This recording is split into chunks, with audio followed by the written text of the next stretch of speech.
Malaria की पहली vaccine के 18 डोज अफ्रीका के 12 देशों को 2023 से 25 के लिए मुहैया कराए गए हैं।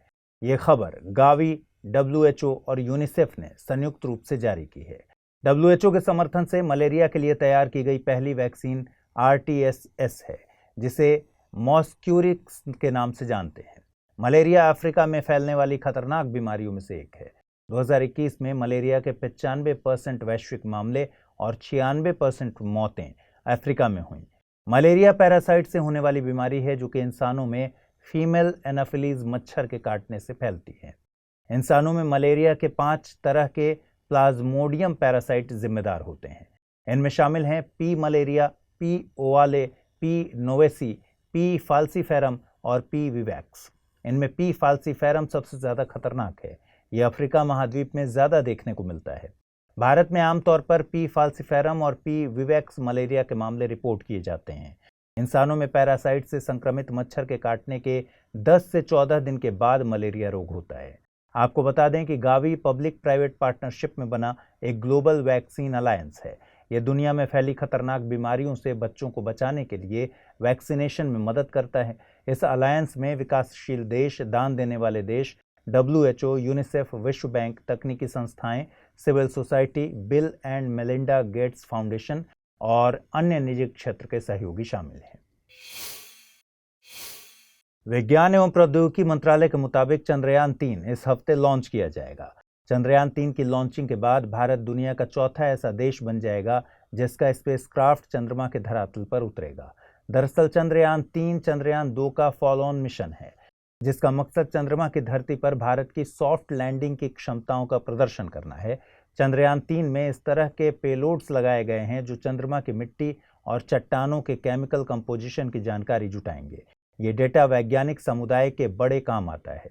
चंद्रमा पर भारत द्वारा भेजे गए मिशंस की कैटेगरी में सबसे पहले नंबर पर चंद्रयान 1 आता है। इसे श्रीहरिकोटा से 22 अक्टूबर 2008 को लॉन्च किया गया था। इसे चंद्रमा पर पानी की मौजूदगी की खोज का क्रेडिट दिया जाता है। इस कड़ी में साल 2019 में लॉन्च किया गया चंद्रयान 2 एक असफल मिशन रहा। अब देश चंद्रयान 3 को भेजने की तैयारी में है। इसमें इसरो द्वारा तैयार किया गया लॉन्च व्हीकल मार्क 3 का प्रयोग किया जाएगा। चलिए आगे बढ़ें, उससे पहले जरूरी सूचना। स्टडी IQ IAS की टीम P2I यानी प्रीलिम्स टू इंटरव्यू बैच लेकर आई है। इसकी शुरुआत आज यानी 10 जुलाई 2023 से सुबह 8 बजे हो चुकी है। कोर्स की सबसे बड़ी खासियत है कि प्रीलिम्स क्लियर करने वाले स्टूडेंट्स के लिए स्टडी IQ की तरफ से निःशुल्क आवासीय सुविधा उपलब्ध कराई जाएगी। इस दौरान आपके मेंस की पूरी तैयारी कराई जाएगी। साथ ही इंटरव्यू में डेफ का 1-to-1 एनालिसिस भी किया जाएगा।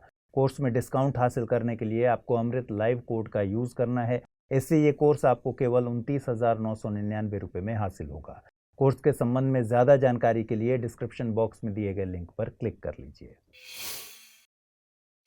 ओपेक अपने संगठन में सदस्यों की संख्या में इजाफा करने की तैयारी में है। इसके लिए अजरबैजान, मलेशिया, ब्रुनेई और मैक्सिको से वार्ता की जा रही है।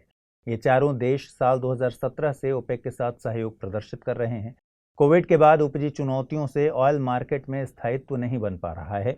ये चारों देश ओपेक के साथ ऑयल मार्केट में स्टेबिलिटी का मकसद रखते हैं। ओपेक से मतलब है organisation of the petroleum exporting countries. यह एक स्थायी अंतर सरकारी संस्था है। इसका गठन साल 1960 में बगदाद कॉन्फ्रेंस के जरिए किया गया था। इसके संस्थापक सदस्यों में ईरान, इराक, कुवैत, सऊदी अरब और वेनेजुएला थे। शुरुआत के 5 सालों में इसका हेडक्वार्टर स्विट्जरलैंड के जेनेवा में था, जिसे बाद में ऑस्ट्रिया के वियना में शिफ्ट कर दिया गया। इसका मकसद पेट्रोलियम उत्पादों की कीमतों को फेयर और स्टेबल रखने के लिए सदस्यों के बीच पेट्रोलियम से जुड़ी नीतियों में एकरूपता लाना है। ओपेक में वर्तमान में 13 सदस्य देश शामिल हैं। Algeria, Angola, Congo, Equatorial Guinea, Gabon, Iran, Iraq, Kuwait, Libya, Nigeria, Saudi Arabia, UAE और वेनेजुएला इसमें शामिल हैं। ओपेक में किसी देश को पूर्ण सदस्य बनाने के लिए सभी संस्थापक सदस्यों की सहमति जरूरी होती है। पेरू ने वोल्केनो यानी ज्वालामुखी उबिनास में होने वाली गतिविधियों के चलते स्टेट इमरजेंसी घोषित की है। पेरू के मोकेगुआ क्षेत्र में स्थित वोल्केनो उबिनास को पेरू का सबसे ज्यादा एक्टिव वोल्केनो माना जाता है। पेरू ब्राजील और अर्जेंटीना के बाद दक्षिण अमेरिका का तीसरा सबसे बड़ा देश है। पेरू की राजधानी लीमा है। दुनिया के सबसे बड़े वर्षावन अमेजन पेरू के आधे हिस्से को कवर करते हैं। यहाँ इन्हें सेल्वास कहते हैं।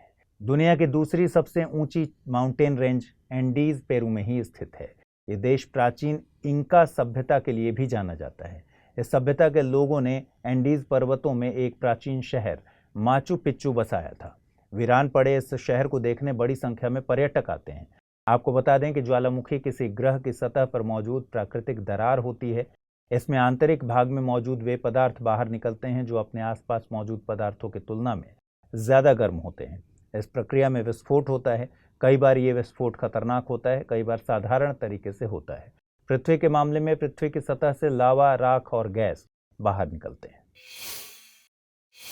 आइए अब जल्दी से देखें बुलेटिन पर आधारित क्या सवाल बन सकते हैं। पहला सवाल है, खबरों में रहा ज्वालामुखी विनाश किस देश में स्थित है? मैक्सिको, पेरू, फिलीपींस या फिर अर्जेंटीना? अगला सवाल है, निम्नलिखित कथनों पर विचार कीजिए। ओपेक का मुख्यालय ऑस्ट्रिया में है। कतर ओपेक का संस्थापक सदस्य है। इसका गठन साल 1960 में बगदाद कॉन्फ्रेंस के जरिए किया गया था। उपर्युक्त में से कितने कथन सही हैं? केवल एक, केवल दो, सभी तीन या फिर इनमें से कोई नहीं? आइए अब देखें पिछले बुलेटिन पर आधारित क्या सवाल पूछे गए थे और उनके सही जवाब क्या है। पहला सवाल था, वैश्विक शांति सूचकांक 2023 में पहली रैंक किस देश को मिली है? Norway, Denmark, Iceland, Netherland? सही जवाब है विकल्प सी यानी आइसलैंड। अगला सवाल है, निम्नलिखित कथनों पर विचार कीजिए। भारत का चुनाव आयोग एक सांविधिक संस्था है। राज्य विधानमंडल के चुनाव राज्य निर्वाचन आयोग के द्वारा आयोजित कराए जाते हैं। उपर्युक्त में से कितने कथन सही हैं? केवल एक, केवल दो, एक और दो दोनों, न तो एक नहीं दो? सही जवाब है विकल्प डी यानी दोनों कथन गलत हैं। भारत का चुनाव आयोग एक संवैधानिक संस्था है। राज्य विधानमंडल के चुनाव भारतीय निर्वाचन आयोग के द्वारा आयोजित कराए जाते हैं। रूस यूक्रेन मुद्दे पर नाटो के साथ कई एशियाई और लैटिन अमेरिकी देश सहमत नहीं दिख रहे हैं। इसके चलते ग्लोबल साउथ पद एक बार फिर से खबरों में है। वैश्विक मीडिया में खबर है कि ग्लोबल साउथ रूस के साथ है। सबसे पहले जानते हैं कि ग्लोबल साउथ है क्या। इस शब्द को सबसे पहले साल 1969 में राजनीतिक चिंतक कार्ल ओग्लेस्पी ने क्वाइन किया था। उन्होंने वियतनाम युद्ध का कारण उत्तर के देशों का ग्लोबल साउथ पर ऐतिहासिक तौर पर रहे प्रभुत्व को बताया था। ग्लोबल साउथ में आमतौर पर वे देश शामिल हैं जिन्हें विकसित या विकासशील देशों की श्रेणी में रखा जाता है। ये देश आमतौर पर दुनिया के सदर्न हेमिस्फेयर यानी दक्षिणी गोलार्ध में स्थित हैं। ये देश एशिया, अफ्रीका और लैटिन अमेरिका से ताल्लुक रखते हैं। इन देशों में गरीबी, आय में ज्यादा असमानता, कम जीवन प्रत्याशा और जीवन की कठिन परिस्थितियां मौजूद होती हैं। वहीं ग्लोबल नॉर्थ से मतलब है अमीर और विकसित देशों से। ये देश आमतौर पर नदर्न हेमिस्फेयर यानी उत्तरी गोलार्ध में स्थित हैं। ये देश उत्तरी अमेरिका, यूरोप और ओशनिया से ताल्लुक रखते हैं। आपको बता दें कि ग्लोबल साउथ की अवधारणा भौगोलिक से ज्यादा जियोपॉलिटिकल यानी भू राजनीतिक है। ग्लोबल साउथ के दो बड़े देश भारत और चीन पूरी तरह से उत्तरी गोलार्ध में स्थित हैं। वर्तमान में ग्लोबल साउथ के देशों ने राजनीतिक और आर्थिक तौर पर तेजी से प्रगति की है। वर्तमान दौर को एशियन सेंचुरी और पोस्ट वेस्टर्न वर्ल्ड के नाम से जान रहे हैं। आंकड़ों की माने तो साल 2030 में दुनिया की 4 बड़ी अर्थव्यवस्थाओं में से 3 ग्लोबल साउथ से होंगी। इन अर्थव्यवस्थाओं में चीन, भारत, यूएसए और इंडोनेशिया शामिल हैं। 11 जुलाई को दुनिया भर में विश्व जनसंख्या दिवस मनाया जाता है। साल 2023 के लिए इस दिन की theme unleashing the power of gender equality, uplifting the voices of women and girls to unlock our world's infinite possibilities रखी गई है। महिलाएं दुनिया की जनसंख्या में 49.7% की हिस्सेदारी रखती हैं। हालांकि जनसंख्या से संबंधित नीतियों में महिलाओं के अधिकारों की अनदेखी की जाती रही है। ये प्रचलित न्याय की प्रक्रिया महिलाओं के स्कूल जाने, कार्यबल में शामिल होने और नेतृत्व वाले पदों पर पहुंचने के अवसरों को सीमित कर देती है। अपने स्वास्थ्य और यौन एवं प्रजनन से संबंधित मुद्दों पर निर्णय लेने की क्षमता सीमित है। ये परिस्थितियां महिलाओं की वल्नरेबिलिटी यानी सुभेद्यता को बढ़ा देती है। वैश्विक आंकड़ों की माने तो हर 2 मिनट पर एक महिला की मौत प्रेगनेंसी या फिर चाइल्ड बर्थ से जुड़े मामलों के चलते हो जाती है। यूएनएफपीए की state of world population report 2023 के मुताबिक यदि महिलाओं का सशक्तिकरण कर दिया जाए और उन्हें उनके जीवन के अधिकार दे दिए जाएं, तो उनके और उनके परिवार की प्रगति सुनिश्चित की जा सकती है। गौरतलब है कि 11 जुलाई 1987 को वैश्विक जनसंख्या 5 बिलियन हुई थी। इस दिन को 5 बिलियन डे के तौर पर मनाया गया था। इससे प्रभावित होकर वैश्विक स्तर पर सबसे पहला विश्व जनसंख्या दिवस साल 1990 में मनाया गया। यूएन की एजेंसी यूएनएफपीए यानी यूनाइटेड नेशंस पॉपुलेशन फंड जनसंख्या से जुड़े मसलों के लिए जिम्मेदार है। आपको बता दें कि भारत दुनिया में सबसे ज्यादा जनसंख्या वाला देश है। वहीं दुनिया के क्षेत्रफल में केवल 2.4% की हिस्सेदारी रखता है। विदेश मंत्री एस जयशंकर बीते दिनों तंजानिया की यात्रा पर थे। इस मौके पर उन्होंने दार एस सलाम में आयोजित इंडिया तंजानिया ज्वाइंट कमीशन की बैठक में हिस्सा लिया। भारत और तंजानिया के बीच सहयोग के नए क्षेत्रों पर बातचीत हुई। इनमें व्यापार, कृषि, निवेश, रक्षा और सुरक्षा जैसे मुद्दे शामिल हैं। गौरतलब है कि भारत ने तंजानिया में कई क्षेत्रों में निवेश कर रखा है। तंजानिया अफ्रीकी महाद्वीप में भारत का अहम सहयोगी है। भारत ने तंजानिया के साथ वाटर पार्टनरशिप की है। इसमें भारत तंजानिया को सॉफ्ट लोन मुहैया करा रहा है। प्रोजेक्ट पूरा होने पर तंजानिया के तकरीबन 8 मिलियन लोगों तक साफ पानी की पहुंच सुनिश्चित होगी। इस मौके पर एक नए फ्लैगशिप प्रोजेक्ट पर सहमति बनी। पहली बार भारत से बाहर आईआईटी का कैंपस तंजानिया के जंजीबार में स्थापित किया जाएगा। तंजानिया में आईआईटी का कैंपस अक्टूबर 2023 में आईआईटी मद्रास के द्वारा शुरू किया जाएगा। इस कैंपस के डायरेक्टर आईआईटी मद्रास की प्रोफेसर प्रीति अघालयम को बनाया गया है। वे किसी आईआईटी के डायरेक्टर बनने वाली पहली महिला हैं। इसके अलावा दोनों देशों के बीच ट्रेड सेटलमेंट को लेकर भी समझौता हुआ। दोनों देश ट्रेड सेटलमेंट अपनी स्थानीय मुद्राओं में कर सकेंगे। इससे दोनों देशों के बीच व्यापार में भी वृद्धि होगी। आपको बता दें कि तंजानिया अफ्रीका के पूर्वी तट पर स्थित देश है। इसमें जंजीबार, पेम्बा और माफिया द्वीप शामिल हैं। तंजानिया की प्रशासनिक राजधानी दार एस सलाम तो विधायी राजधानी डोडोमा है। ये देश अपनी सीमा Kenya, Uganda, Rwanda, Burundi, Democratic Republic of Congo, Zambia, Malawi और मोजाम्बिक से साझा करता है। आगे बढ़ें उससे पहले आप सबके लिए जरूरी सूचना। Study IQ IAS Hindi team P2I यानी प्रीलिम्स टू इंटरव्यू बैच लेकर आई है। इसकी शुरुआत 10 जुलाई 2023 से सुबह 8 बजे हो चुकी है। इसमें एडमिशन लेने की अंतिम तिथि 12 जुलाई 2023 है। कोर्स की सबसे बड़ी खासियत है कि प्रीलिम्स क्लियर करने वाले स्टूडेंट्स के लिए स्टडी IQ की तरफ से निःशुल्क आवासीय सुविधा उपलब्ध कराई जाएगी। इस दौरान आपको मेंस की पूरी तैयारी कराई जाएगी। साथ ही इंटरव्यू में डेफ का 1-to-1 एनालिसिस किया जाएगा। इस कोर्स में डिस्काउंट हासिल करने के लिए अमृत लाइव कोड का इस्तेमाल करना होगा, जिससे ये कोर्स आपको केवल 29,999 रुपये में हासिल हो। कोर्स के संबंध में और अधिक जानकारी के लिए डिस्क्रिप्शन बॉक्स में दिए गए लिंक को क्लिक कर सकते हैं। यूएन ने global multi dimensional poverty index यानी बहुआयामी निर्धनता सूचकांक में भारत के प्रदर्शन की तारीफ की है। इंडेक्स को UNDP यानी यूनाइटेड नेशंस डेवलपमेंट प्रोग्राम और Oxford poverty and human development initiative द्वारा जारी किया जाता है। इंडेक्स में 3 आयामों की गणना 10 संकेतकों के जरिए की जाती है। 3 आयामों में स्वास्थ्य, शिक्षा और जीवन स्तर शामिल है। स्वास्थ्य को पोषण और बाल मृत्यु दर के संकेतकों पर परखा जाता है। शिक्षा को स्कूल शिक्षा के वर्ष और स्कूल में उपस्थिति के आधार पर आंका जाता है। वहीं जीवन स्तर में ईंधन, स्वच्छता, साफ पानी, विद्युत, घर और संपत्ति को शामिल किया जाता है। इंडेक्स में गरीबी को व्यक्तिगत स्तर पर मापा जाता है। अगर व्यक्ति 10 संकेतकों में से 3 में से ज्यादा से वंचित है तो उसे गरीब मान लेते हैं। सूचकांक के मुताबिक भारत में बीते 15 सालों में 415 मिलियन लोग गरीबी से बाहर हुए हैं। ये आंकड़े 2005-06 से लेकर 2019 से 21 के बीच दर्ज किए गए। 2005-06 में भारत में 645 मिलियन लोग बहुआयामी गरीबी से ग्रस्त थे। 2019 से 21 में ये आंकड़ा घटकर 230 मिलियन रह गया। गौरतलब है कि अप्रैल 2023 में भारत चीन को पीछे करके दुनिया की सबसे ज्यादा आबादी वाला देश बना है। ऐसे में भारत में गरीबी के आंकड़ों में कमी होना अहम बात है। आइए अब देखते हैं आज के बुलेटिन पर आधारित क्या प्रश्न बन सकते हैं। पहला सवाल है, भारत के बाहर पहली आईआईटी किस देश में शुरू की जा रही है? दक्षिण अफ्रीका, माली, तंजानिया या फिर युगांडा? दूसरा सवाल है, ग्लोबल साउथ के संबंध में निम्नलिखित कथनों पर विचार कीजिए। यह पूरी तरह से एक भौगोलिक अवधारणा है। भारत ग्लोबल साउथ के प्रतिनिधि देशों में से एक है। इन देशों में गरीबी, आय में असमानता और कम जीवन प्रत्याशा देखने को मिलती है। उपर्युक्त में से कितने कथन सही हैं? केवल 1, केवल 2, सभी 3 या फिर इनमें से कोई नहीं?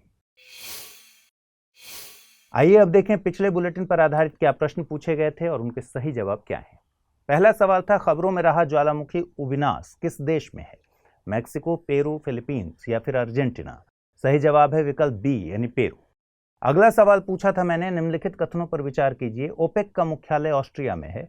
कतर ओपेक का संस्थापक सदस्य है। इसका गठन साल 1960 में बगदाद कॉन्फ्रेंस के जरिए किया गया था। उपर्युक्त में से कितने कथन सही हैं? केवल 1, केवल 2, सभी 3, इनमें से कोई नहीं?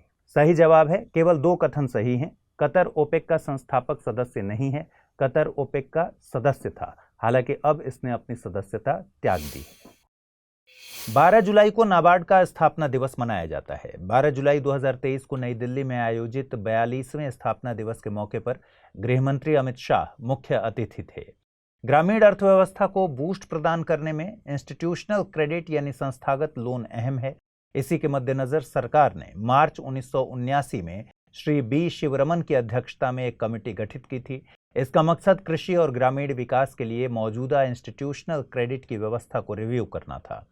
समिति ने नवंबर 1979 में अपनी रिपोर्ट सौंपी और ग्रामीण विकास के लिए एक नई संस्था के गठन की सिफारिश की। इन सिफारिशों के चलते सरकार ने 1981 के नाबार्ड एक्ट के जरिए नाबार्ड के गठन को मंजूरी दी। नाबार्ड यानी national bank for agriculture and rural development अपने अस्तित्व में 12 जुलाई 1982 को आई। नाबार्ड को आरबीआई के कृषिगत ऋण कार्य सौंपे गए थे। वर्तमान में नाबार्ड पूरी तरह से भारत सरकार के तहत है। इसका विजन ग्रामीण समृद्धि को बढ़ावा देना है। नाबार्ड कृषि और ग्रामीण विकास के लिए गठित की गई विशेषीकृत बैंक है। चीन ने दुनिया का पहला मीथेन से चलने वाला रॉकेट लॉन्च किया है। रॉकेट को जूक 2 नाम दिया गया है। इसे चीन की निजी एयरोस्पेस कंपनी लैंड स्पेस द्वारा लॉन्च किया गया। लॉन्चिंग चीन के गोबी मरुस्थल में स्थित सैटेलाइट लॉन्चिंग सेंटर से की गई। चीन की इस सफलता ने उसे कई विरोधियों से आगे खड़ा कर दिया है। एलन मस्क की कंपनी स्पेसएक्स और जेफ बेजोस की ब्लू ऑरिजिन इस दिशा में प्रयास कर रहे हैं, हालांकि अभी तक उन्हें कामयाबी हाथ नहीं लगी है। मीथेन को ईंधन के तौर पर इस्तेमाल करने वाले रॉकेट इंजन प्रदूषण भी कम करते हैं, साथ ही इनकी ऑपरेशनल लागत बहुत कम है। ये रीयूजेबल रॉकेट तकनीक में भी उपयोगी हैं। कार्बन आधारित ईंधन इंजन पर डिपॉजिट जमा कर देते हैं। मीथेन के मामले में ऐसा नहीं है, जो कि इंजन की लाइफ बढ़ाने के साथ साथ पर्यावरण के लिहाज से बेहतर है। मीथेन आधारित रॉकेट इंजन में ओवरऑल वेट कम है, साथ ही पेलोड कैपेसिटी बढ़ा दी गई है। दरअसल लिक्विड ऑक्सीजन और मीथेन के बॉइलिंग पॉइंट्स लगभग समान हैं, इसलिए इन्हें आसपास स्टोर किया जा सकता है। इससे फ्यूल टैंक की डिजाइन में भी परिवर्तन हुआ है। वहीं हाइड्रोजन और ऑक्सीजन को स्टोर करने के लिए सेपरेट केबिन बनाने होते थे। आपको बता दें कि भारत में इसरो के द्वारा भी इस दिशा में प्रयास किया जा रहा है।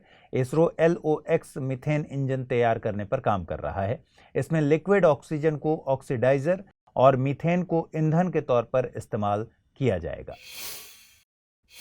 आगे बढ़ें उसके पहले जरूरी सूचना। स्टडी IQ IAS हिंदी की टीम P2I यानी प्रीलिम्स 2 इंटरव्यू बैच लेकर आई है। इसकी शुरुआत 10 जुलाई से हो चुकी है, सुबह 8 बजे। इसमें एडमिशन लेने की अंतिम तारीख आज। अब से कुछ देर बाद इसमें एडमिशन्स बंद हो जाएंगे, यानी आज ही अंतिम तारीख है। कोर्स की सबसे बड़ी खासियत है प्रीलिम्स क्लियर करने वाले स्टूडेंट्स के लिए स्टडी IQ की तरफ से निःशुल्क आवासीय सुविधा उपलब्ध कराना। इस दौरान आपके मेंस की पूरी तैयारी कराई जाएगी। साथ ही इंटरव्यू में डेफ का 1-to-1 एनालिसिस किया जाएगा। इस कोर्स में डिस्काउंट हासिल करने के लिए आपको अमृत लाइव कोड का यूज करना होगा। इससे यह कोर्स आपको केवल 29,999 रुपए में हासिल हो सकेगा। कोर्स के संबंध में ज्यादा जानकारी के लिए डिस्क्रिप्शन बॉक्स में दिए गए लिंक पर क्लिक कर सकते हैं। यूके की कार्डिफ यूनिवर्सिटी के वैज्ञानिकों ने शुक्र ग्रह पर जीवन होने की संभावना की खोज की है। वैज्ञानिकों को शुक्र ग्रह के वायुमंडल में फॉस्फीन गैस मिली है, जो कि प्राथमिक तौर पर लिविंग ऑर्गेनिज्म के द्वारा उत्सर्जित की जाती है। इस खोज ने पृथ्वी के बाहर जीवन खोजने में प्रयासरत वैज्ञानिक खेमे को नई उम्मीद दी है। इससे पहले सितंबर 2020 में वैज्ञानिकों के एक समूह ने शुक्र के बादलों में फॉस्फीन गैस के मिलने का दावा किया था। इस खोज के बाद से वैज्ञानिकों के समूह अलग अलग थियरी पर बात कर रहे हैं। एक खेमे का कहना है कि केवल फॉस्फीन की उपस्थिति से शुक्र ग्रह पर जीवन की उम्मीद नहीं की जा सकती। दूसरे खेमे के मुताबिक इस गैस के उत्सर्जन के लिए वे माइक्रो ऑर्गेनिज्म जिम्मेदार हो सकते हैं, जो एनारोबिक कंडीशन यानी बिना ऑक्सीजन की परिस्थिति में है। आपको बता दें कि शुक्र ग्रह पृथ्वी का निकटतम पड़ोसी है। इसे मॉर्निंग या इवनिंग स्टार कहा जाता है। इसका कोई उपग्रह नहीं है। यह सौरमंडल का सबसे गर्म ग्रह है। इसकी सतह का तापमान लगभग 464 डिग्री सेल्सियस है। जून 2021 में नासा ने शुक्र ग्रह के लिए 2 मिशन की घोषणा की है। इसमें वेरिटास यानी Venus emissivity, radio science InSAR topography and spectroscopy और डाविंसी यानी deep atmosphere Venus investigation of noble gases, chemistry and imaging शामिल हैं। भारतीय अंतरिक्ष एजेंसी इसरो ने शुक्र ग्रह के लिए शुक्रयान 1 मिशन प्लान किया है। G20 के सांस्कृतिक समूह की तीसरी बैठक कर्नाटक के हम्पी में संपन्न हुई। इससे पहले सांस्कृतिक समूह की 2 बैठकें खजुराहो और भुवनेश्वर में आयोजित की जा चुकी हैं। 9 से 12 जुलाई के बीच आयोजित इस बैठक की theme protection and restitution of cultural property रखी गई थी। इस मौके पर संस्कृति मंत्रालय ने अधिसूचना जारी की है। इसके मुताबिक आने वाले 3 से 6 महीनों के भीतर यूएसए भारत की तकरीबन 150 कलाकृतियां लौटाएगा। ये कलाकृतियां यूएसए में स्मगलिंग के जरिए पहुंची हैं। बीते दिनों भारतीय प्रधानमंत्री नरेंद्र मोदी की यूएसए यात्रा के दौरान दोनों देशों के बीच कल्चरल प्रॉपर्टी एग्रीमेंट को लेकर वार्ता हुई है, जिससे यूएसए इन कलाकृतियों को लौटाने में तेजी से काम कर सकेगा। गौरतलब है कि यूनेस्को की 1970 की संधि हस्ताक्षरकर्ता देशों को कलाकृतियां या प्राचीन काल की वस्तुओं को उनके मूल देश को लौटाने का आदेश देती है, जो कि औपनिवेशिक काल के दौरान या उसके बाद स्मगलिंग या फिर चोरी के जरिए पहुंची थी। यूनेस्को वर्ल्ड हेरिटेज का दर्जा प्राप्त हम्पी तुंगभद्रा नदी के किनारे स्थित है। हम्पी का नाम पंपा नदी के नाम से प्रेरित है। पंपा तुंगभद्रा नदी का पुराना नाम है। हम्पी विजयनगर साम्राज्य की राजधानी थी। हम्पी के स्मारक बहुधर्मीय तरह के हैं। यहाँ के अधिकांश इमारतों में दक्षिण भारतीय हिंदू कला देखने को मिलती है, लेकिन लोटस महल, पब्लिक बाथ और एलिफेंट स्टेबल में इंडो इस्लामिक आर्किटेक्चर के तत्वों का भी प्रयोग किया गया है। हम्पी के प्रमुख स्मारकों में विरूपाक्ष मंदिर भी शामिल है। विरूपाक्ष भगवान शिव का ही एक रूप है। विरूपाक्ष मंदिर के दक्षिण में हेमकुंत पहाड़ी पर 6.7 मीटर ऊंची भगवान नरसिंह की मूर्ति है।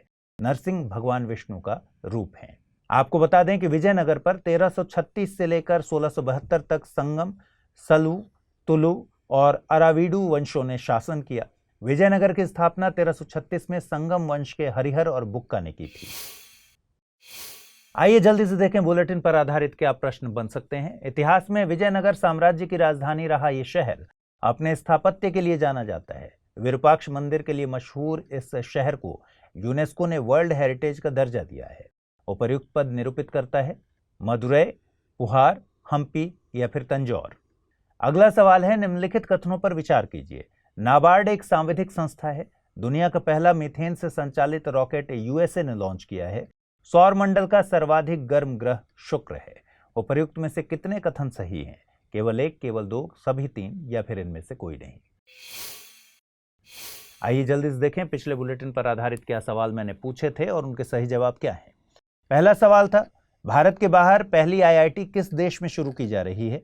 दक्षिण अफ्रीका, माली, तंजानिया या फिर युगांडा? सही जवाब है विकल्प सी यानी तंजानिया। अगला सवाल था, ग्लोबल साउथ के संबंध में निम्नलिखित कथनों पर विचार कीजिए। यह पूरी तरह से एक भौगोलिक अवधारणा है। भारत ग्लोबल साउथ के प्रतिनिधि देशों में से एक है। इन देशों में गरीबी, आय में असमानता और कम जीवन प्रत्याशा देखने को मिलती है। उपर्युक्त में से कितने कथन सही हैं? केवल एक, केवल दो, सभी तीन या फिर इनमें से कोई नहीं। सही जवाब है इसका विकल्प बी यानी दो कथन सही हैं। ग्लोबल साउथ पूरी तरह से एक भौगोलिक अवधारणा नहीं है, यह एक भू राजनीतिक अवधारणा है। ओडिशा की कैबिनेट ने कोई भाषा को संविधान की 8वीं अनुसूची में शामिल करने के प्रस्ताव को मंजूरी दी है। कोई भाषा के 8वीं अनुसूची में शामिल होने से कांध जनजाति को कई तरह से फायदा पहुंचेगा। कांध या कोंध जनजाति ओडिशा की बड़ी जनजातियों में से एक है। 8वीं अनुसूची में इस भाषा को शामिल करने से इसके संरक्षण को प्रोत्साहन मिलेगा। कोई भाषा की लिपि ओडिया है। इसकी बोलियों में खोंडी और गुमसई शामिल है। संविधान की 8वीं अनुसूची में 22 भाषाएं शामिल हैं। मूल तौर पर इस अनुसूची में 14 भाषाएं शामिल थीं। अन्य भाषाएं बाद में संशोधन के जरिए जोड़ी गई हैं। गौरतलब है कि वर्तमान में किसी भाषा को संविधान की 8वीं अनुसूची में शामिल करने के लिए कोई क्राइटेरिया निर्धारित नहीं है। इसके लिए क्राइटेरिया फिक्स करने के मकसद से 1996 में पहवा समिति और 2003 में सीताकांत मोहपात्रा समिति का गठन किया गया था। हालांकि अभी तक इसमें कामयाबी हासिल नहीं हो सकी है। आपको बता दें कि संविधान की 8वीं अनुसूची में शामिल भाषाओं में असमिया, बंगाली, गुजराती, हिंदी, कन्नड़, कश्मीरी, कोंकणी, मलयालम, मणिपुरी, मराठी, नेपाली, ओडिया, पंजाबी, संस्कृत, सिंधी, तमिल, तेलुगु, उर्दू, बोडो, संथाली, मैथिली और डोंगरी शामिल हैं। यूनियन कैबिनेट ने एनआरएफ यानी नेशनल रिसर्च फाउंडेशन बिल को संसद में रखने की मंजूरी दे दी है। गौरतलब है कि एनआरएफ का गठन राष्ट्रीय शिक्षा नीति 2020 की प्रमुख सिफारिशों में से एक है। एनआरएफ का मकसद रिसर्चर्स और विभिन्न सरकारी निकायों और उद्योगों के बीच एक कोऑर्डिनेटिंग एजेंसी के तौर पर काम करना है। एनआरएफ भारत के विश्वविद्यालयों, विशेष तौर पर राज्य स्तर के विश्वविद्यालयों में रिसर्च अवसंरचना के लिए फंडिंग मुहैया कराएगा। एनआरएफ का बजट आने वाले सालों के लिए 50,000 करोड़ रुपए रखा गया है। इसमें से 28% की हिस्सेदारी सरकार की और बचा हुआ 72% निजी क्षेत्र की तरफ से आएगा। बिल में सरकार की हिस्सेदारी को हर साल 20,000 करोड़ रुपए बढ़ाने का प्रस्ताव किया गया है। बिल में प्रस्तावित एनआरएफ का प्लान यूएसए के नेशनल साइंस फाउंडेशन पर आधारित है। बिल में क्रिटिकल थिंकिंग, रचनात्मकता और नवाचार को बढ़ावा देने की बात की गई है। हालांकि अभी तक ये साफ नहीं है कि एनआरएफ कैसे संस्थाओं के बीच पारदर्शी तरीके से रिसर्च के लिए फंडिंग मुहैया करा पाएगा। अब आप सबके लिए जरूरी सूचना है, स्टडी IQ IAS हिंदी की टीम P2I यानी प्रीलिम्स टू इंटरव्यू बैच लेकर आई है और नए बैच की शुरुआत 22 जुलाई 2023 से शाम को 6 बजे से हो रही है। ये बैच इंग्लिश, हिंदी और इंग्लिश तीनों ही भाषाओं में एक ही समय से शुरू किया जा रहा है। कोर्स की सबसे बड़ी खासियत यह है कि प्रीलिम्स क्लियर करने वाले स्टूडेंट्स के लिए स्टडी IQ की तरफ से निःशुल्क आवासीय सुविधा उपलब्ध कराई जाएगी। इस दौरान आपके मेंस की पूरी तैयारी कराई जाएगी। साथ ही इंटरव्यू में डैफ का 1-to-1 एनालिसिस होगा।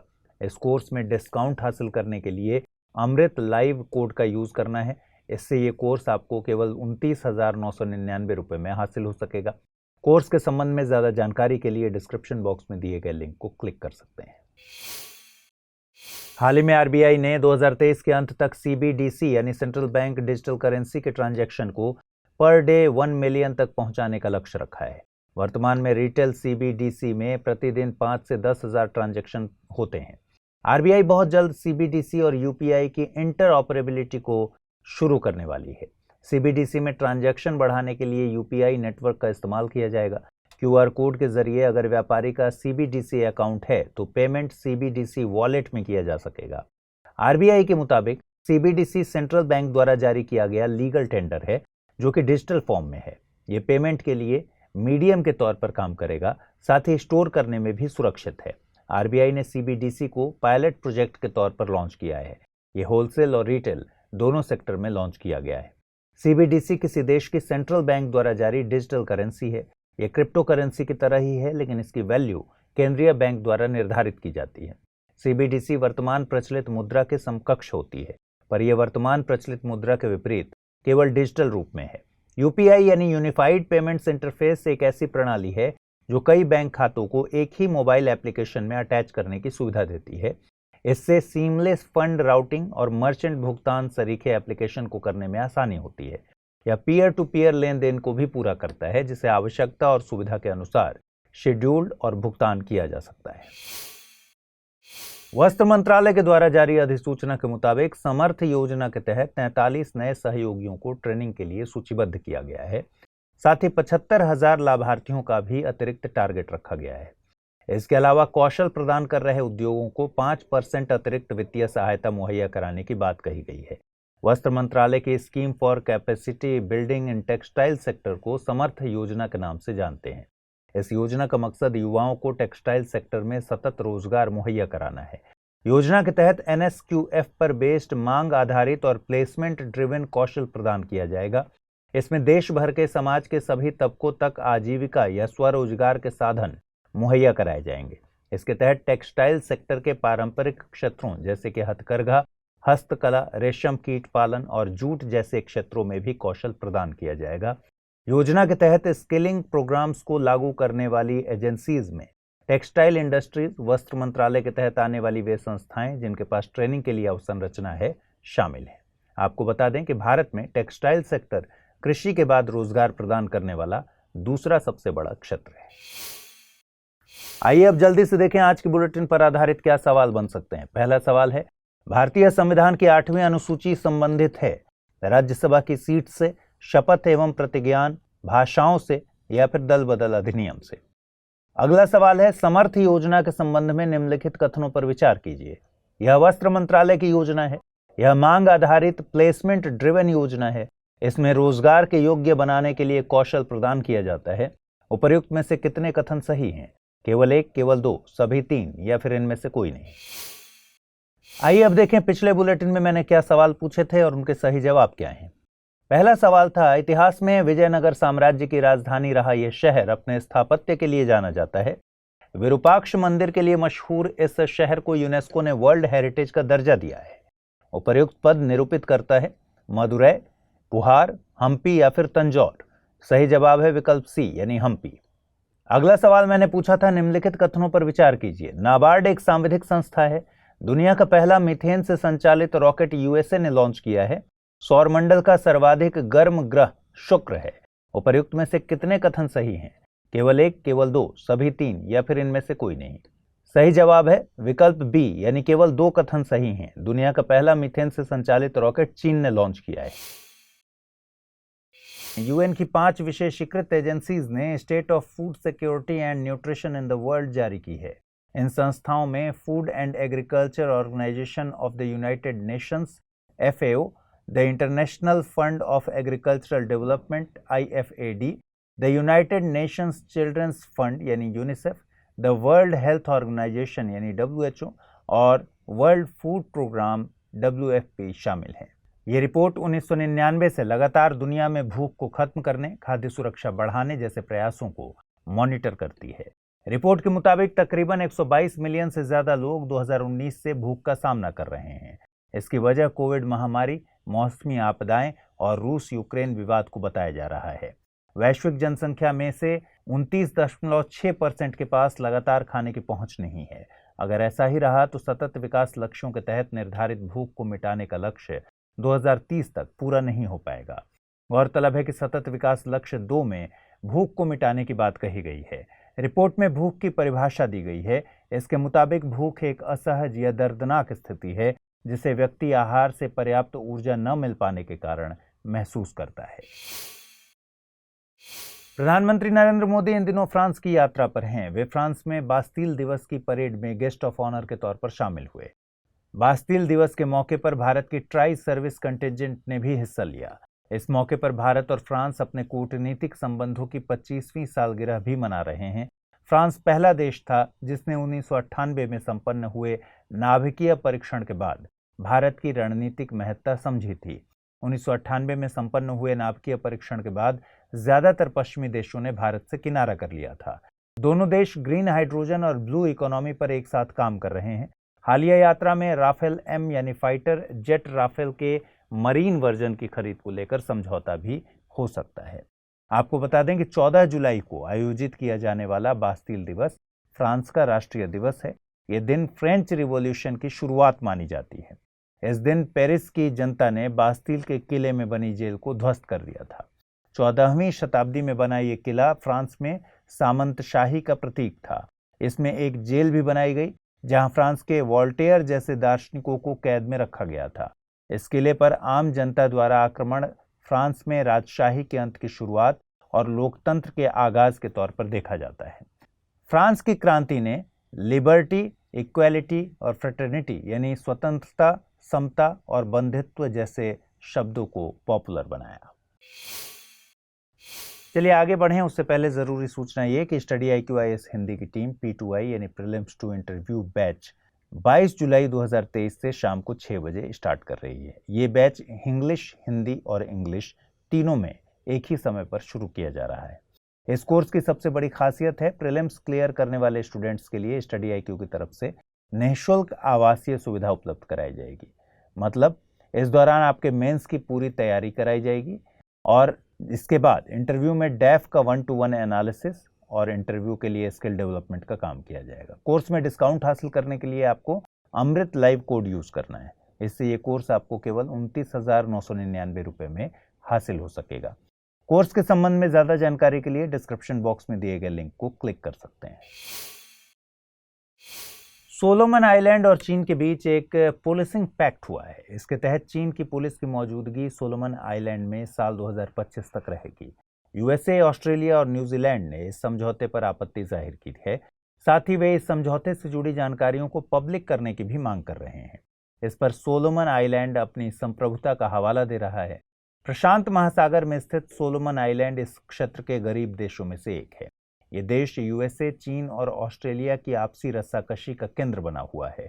सोलोमन आइलैंड के प्रधानमंत्री मनशे सोगावरे चीन की यात्रा पर थे। वहां हुए 9 समझौतों में से एक पुलिसिंग पैक्ट है।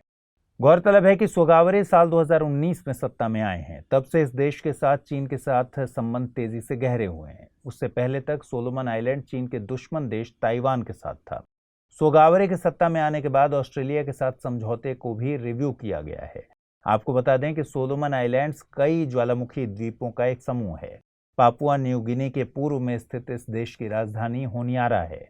होनियारा ग्वाडलकैनाल द्वीप पर स्थित है।